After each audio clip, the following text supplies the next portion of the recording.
as well as being consulted by prison administrators about the well-being of individual prisoners and their responsiveness to programs of education and rehabilitation, etc.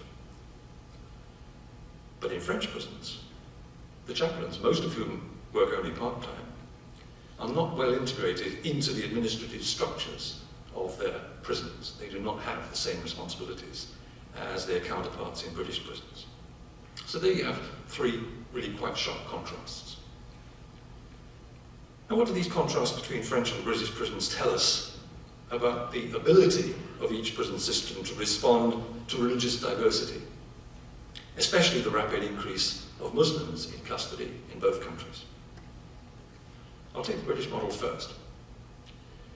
The British model is pragmatic and improbable in some ways. I'm not sure that I know how it works, but it somehow manages to combine official multiculturalism with the historical precedents of the Church of England. Anglican chaplains have used their privileged position to broker and to sponsor the entry of chaplains who are Hindus, Jews, Muslims, Sikhs and others into prison chaplaincy. But this active partnership between the state and religions is far from equal or even-handed, far from equal or even-handed. And as a result, it gives rise to feelings of resentment among some chaplains and some inmates from the smaller faith communities.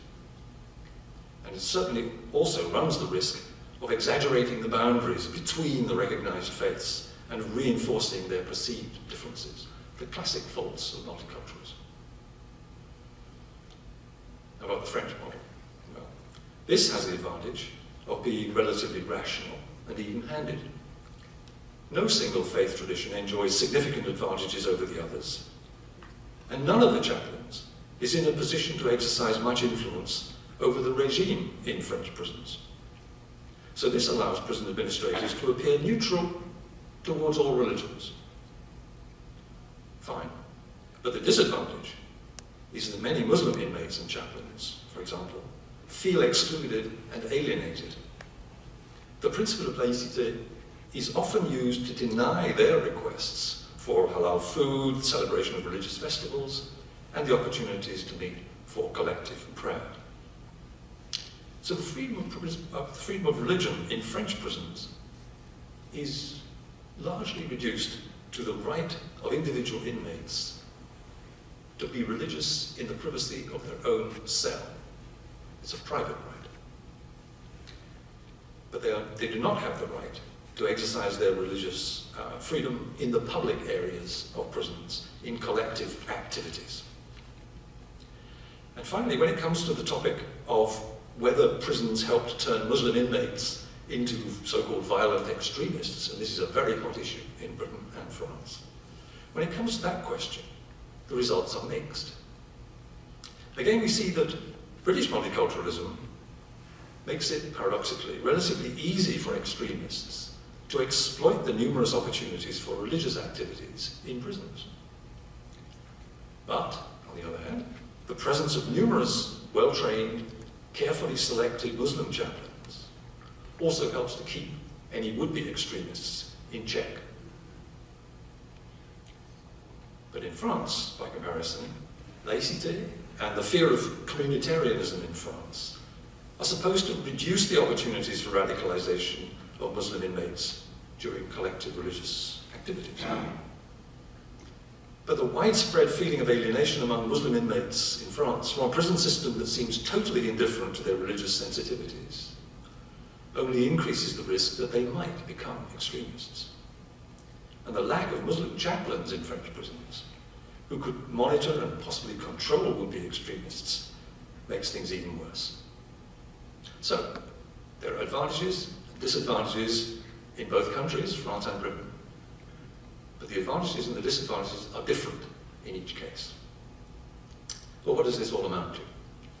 Let me conclude by suggesting that this shows that prison systems are really struggling to come to terms with the growth of religious diversity. Among other things, of course, there are other problems in prisons, but this is one of the problems.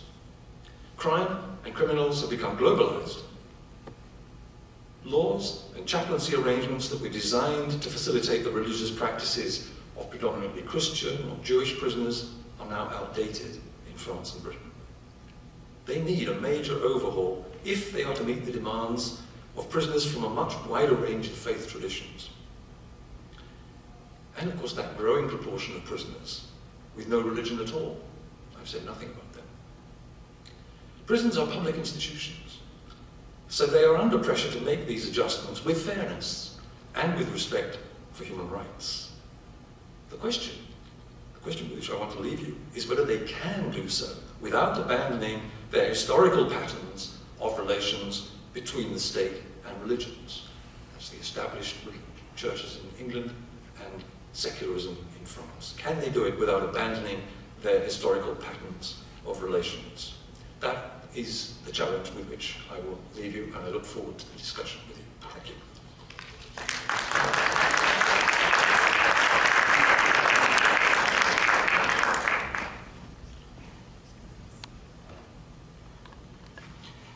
Thank you very much, Dr. Beckford. Very interesting lecture and very interesting questions as well. I'm also looking forward to this question session. So, of course, if you have any questions, I remind you, just jot these down on the cards, and of course, pass them on to your neighbor, and just put them at the end of the row, and we will collect them after the fourth speaker.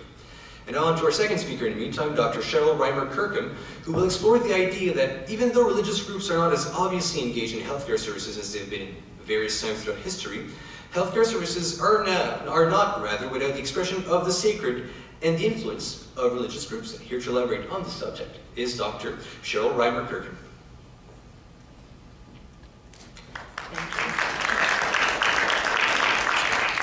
I'm delighted to participate in this panel tonight, and thank you very much to the Museum of Civilization for hosting the series, and to the Religion and Diversity Project, and especially Dr. Heather Shipley, who has had a way of keeping us all organized even from some months ago, so thank you, Heather.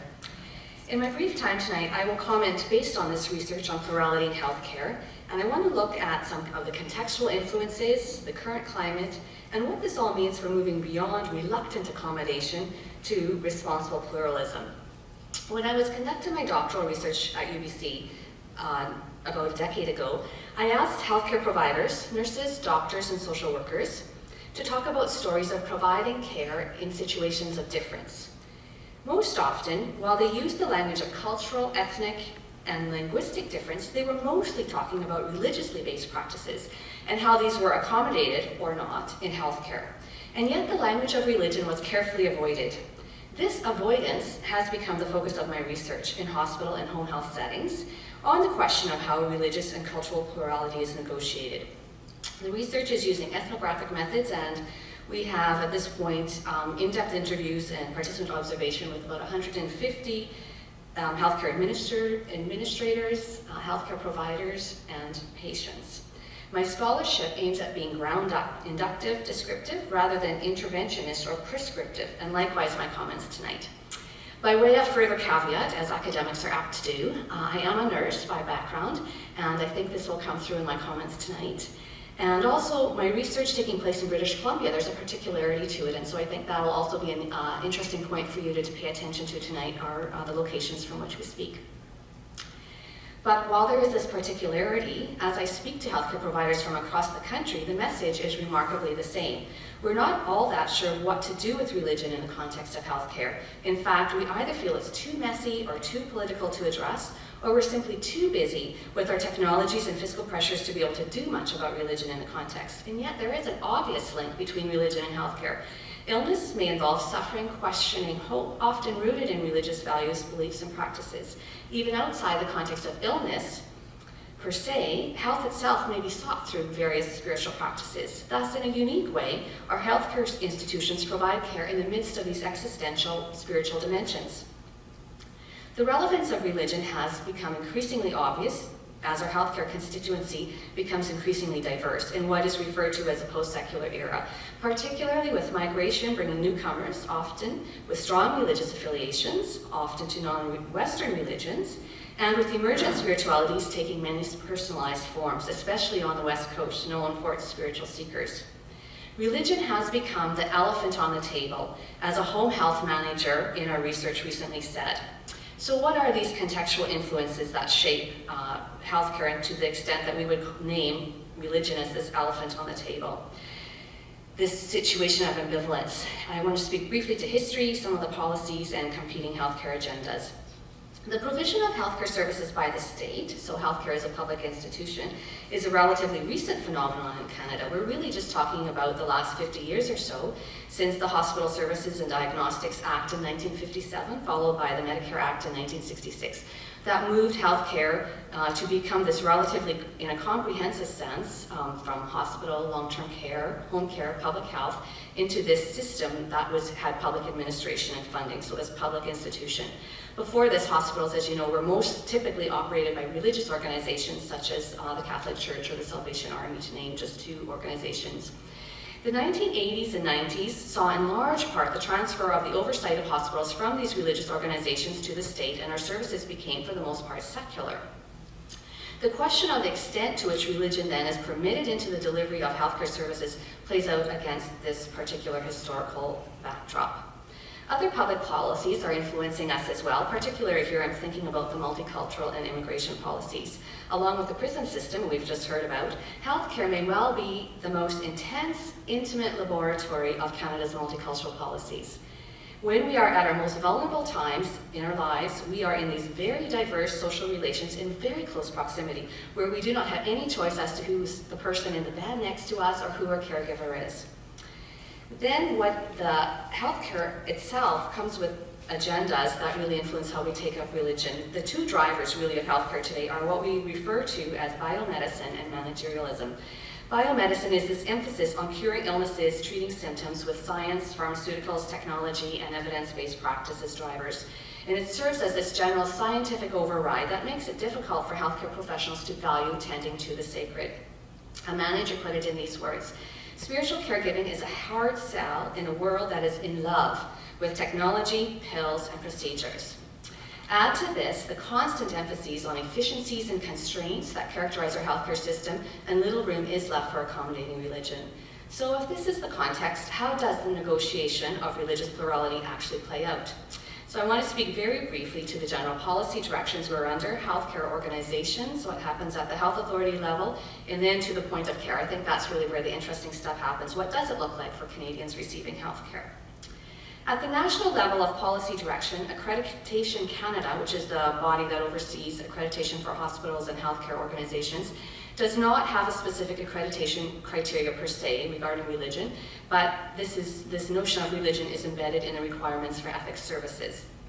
Provinces handle religion quite differently from province to province, and this is, I think, where the particularity of our British Columbian situation shows up, where the Minister of Health has recently struck a task force on this matter because there was no provincial policy approach to it. Then professional associations all take a voice and have various articulated positions, but most typically tuck religion into their code of ethics in that list of treating patients with respect in according to their cultural, religious, gendered, and the list of identities goes with that.